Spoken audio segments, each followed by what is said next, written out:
Saudara, jelang pemilu 2024, Joko Widodo menyebut Indonesia butuh pemimpin yang konsisten dan berani dalam membuat keputusan serta siap menghadapi resiko.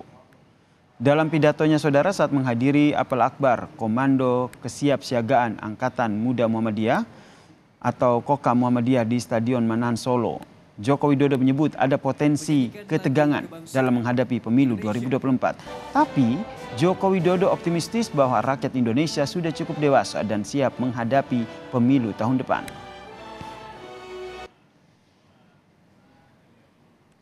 Masyarakat tidak boleh terbelah karena pemilu. Kedamaian juga tidak boleh koyak karena pemilu. Kita ini butuh pemimpin yang konsisten. Saya ulang, bangsa ini butuh pemimpin yang konsisten, yang berani mengambil keputusan, berani mengambil risiko, dan berani berhadapan dengan siapapun dan dengan negara manapun.